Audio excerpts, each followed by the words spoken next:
Yes, I do have a pathological hatred of money.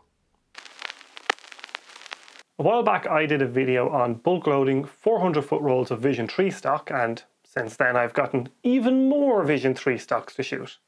So let's see how they compare. So the Vision 3 family of cinema films is a set of 4 colour negative ECN2 films: 50D, 250D, 200T and 500T. Now before I actually get into talking about shooting this stuff, I need to talk about developing first, and that is because these films cannot be developed by any normal photo lab. You need a lab that can handle the remjet layer on these films, which is this carbon black coating on the back of the film that needs to be removed before it's developed. If you send this film to a normal lab, this coating will come off in the developer and destroy their chemicals. And quite possibly their machines as well. So if you don't want to get banned from your local photo lab, you need to find a lab that can do ECN2 processing, or you have to develop it yourself. As for me, I self-develop all my films, including these, using an ECN2 kit.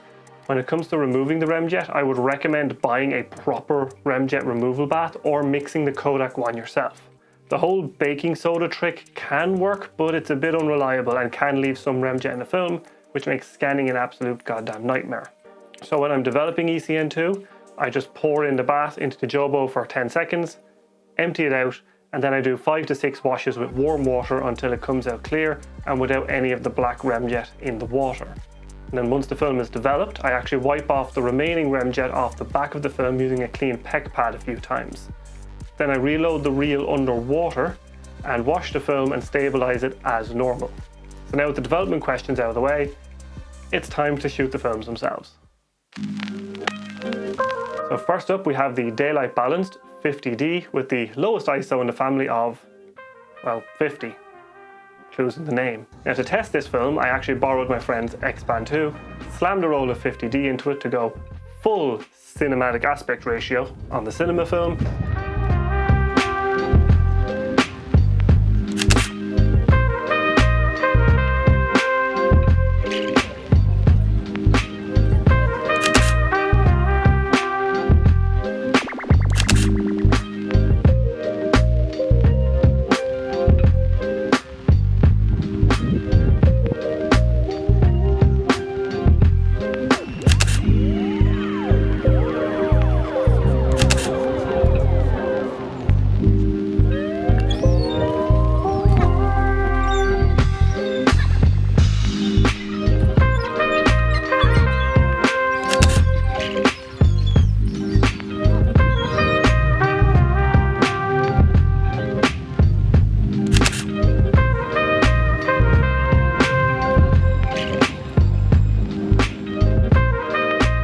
I also shot a roll of 50D in the f6 with the 400mm at Luke and Weir, and it was a bit of a struggle to keep the shutter speed up to prevent motion blur with that low ISO.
The images this film makes, however, are super clean with that smooth 50 ISO grain. It's a really nice film, and I prefer to use it over the faster 250D if I can get away with it. It's ideal for bright sunshine during the day with plenty of light. I wished I had it on my trip to Asia last year. But if you are going to shoot this film on a super bright day, I would also suggest a polarizer to cut down on a lot of the glare from the high sun, but that makes it even more of a struggle to keep the motion blur out of your shots. It's a super clean film, but a bit limited in use due to that low ISO. 250D is the film that got me started on bulk rolling cine film. Me and Alex split a bulk roll of 250D from the film photography project, and it turns out I like the stock. 35, 36, 37, 38, 39, 40, 41.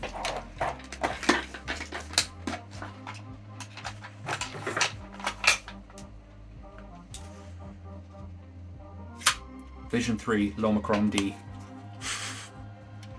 So 250D, as the name suggests, is a daylight balanced 250 ISO film, and it makes a really good daily stock for travel and family events. The 250 ISO means it can be shot just like Kodak Gold 200, but a third of a stop faster. I used it a lot on my Asia trips for daytime shooting, and it worked great in the G1.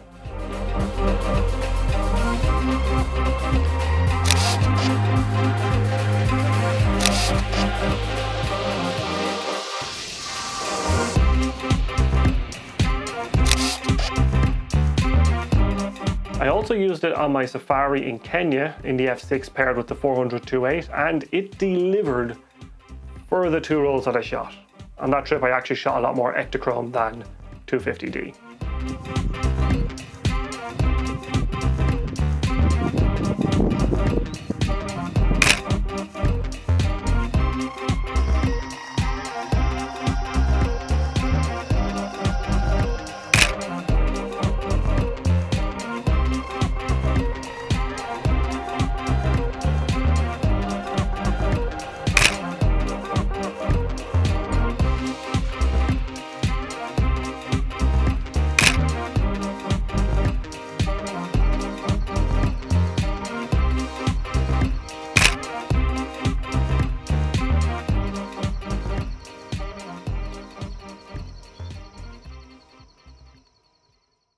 The grain on 250D is fairly clean, and I would say it's a bit less grainy than Gold 200 and Portrait 400, but not nearly as clean as Portrait 160, which makes sense. It's a lower ISO film. There's not really much else to say on this film, to be honest. It's a good 250 ISO daylight film. 200D is the odd duck of the Vision 3 line.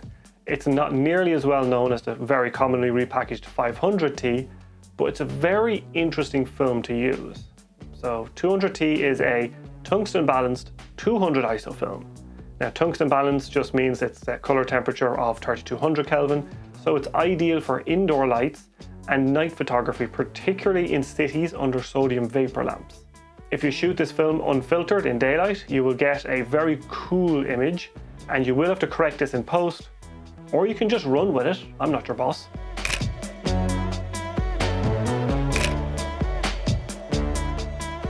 But when I'm shooting this film in the day, I use an 85B filter to correct the white balance, and then as the sun sets I actually swap to an 81A filter, and then to no filter as things progress into the night. One interesting thing I've done with this film is to shoot it in the f6 using a flash with a CTO gel over it, so the flash lighting matches the room lighting, and it worked really well, avoiding that terrible mixed lighting look you get when you shoot daylight film under indoor lighting and with a flash.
Now, when you compare this to 500T, I actually think it's the better film overall, if you can deal with the lower ISO by using a tripod or a flash. For city nightscapes, I actually prefer to shoot it on 200T if possible, for the finer grain. As for the grain on 200T, I found it to be a little bit less grainy than 250D, which makes sense because it's a 200 ISO film versus a 250 ISO film. And I actually really like the grain on 200T. I think it looks really good.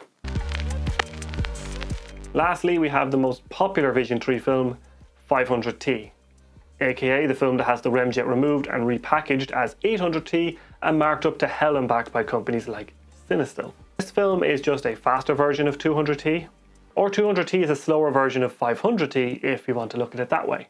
Now, I actually used 500T a lot on my Asia trip for night shots around the cities, but for any cityscapes where I had a tripod, I really wished I had 200T there because the finer grain would have made a lot more sense in those situations.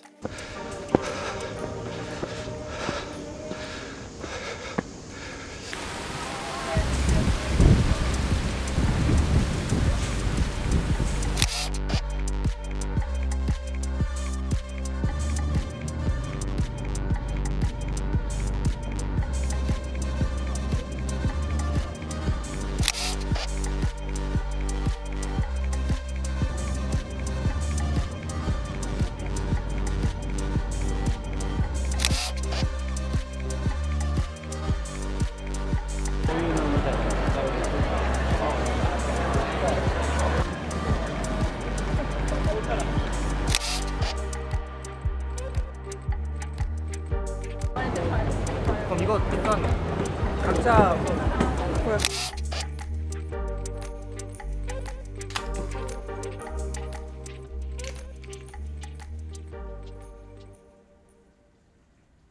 Honestly, I actually find 500T tends to be a bit grainy for me at times. I would say it's about as grainy as Portra 800, so it's got some roughness. Nothing unmanageable, but it's a little bit much for me. You might have noticed that I didn't talk about colour too much, and that's intentional. The colours on these films look good across the range, but these are negative films, so the colour can be pushed about a lot in post. And it really is up to you how you edit your images to get your final colours. I didn't find any limits for how I like to edit my photos anyway, so I'm fairly sure you won't find any limits on yours. That being said, when I'm shooting the tungsten films during the day, I did use an 85B filter, and for daylight films on indoor light, I actually use an 80A filter to correct the white balance. Now, I have actually done some tests with and without these filters to see if it makes any difference if you correct it in the scan or correct it using a filter when shooting, but that's a future video. Gotta stretch out the content somehow. Also, I do want to mention that these films are not going to give you the exact same results as the repackaged version of these films without the remjet layer like Cinestill or Reflex Labs films. They have the same emulsion, but without the remjet layer, so you get halations, which are those red blobs you see around bright lights. Now, personally, I actually don't like the halation look very much, so I actually prefer to shoot the films with the remjet layer to prevent that. So the Vision 3 family of films is an interesting series of films covering most situations you'd actually want to shoot film in. Now, as for getting your hands on this film, there's a couple of options. The first would be to go on somewhere like eBay and try and find a reputable seller who's already rolled down the film into 35mm cans that you can just load and shoot. There's also places like Silversols which actually do this for you and will sell you sets of film and developing all together, which can actually be a great way of testing out a bunch of these films and seeing if you like them. And if you're particularly crazy, you can do what I do and buy giant 400-foot rolls of bulk film and then roll it all down myself by hand. It's a pain in the ass, but it does bring the cost per roll down considerably and makes shooting these films very cheap. But there's also then the difficult development to consider because of the remjet layer and finding labs that can deal with this. Because I do it myself, I don't mind it too much, but it is a bit of a faff. But it does allow me to shoot a lot of film on trips, so it kind of all evens out in the end. The only thing I really wish for right now is to be able to bulk roll these films for medium format as well. But that would mean buying 65mm film stock and a slitter and manually rolling that down, but no one's that stupid, right?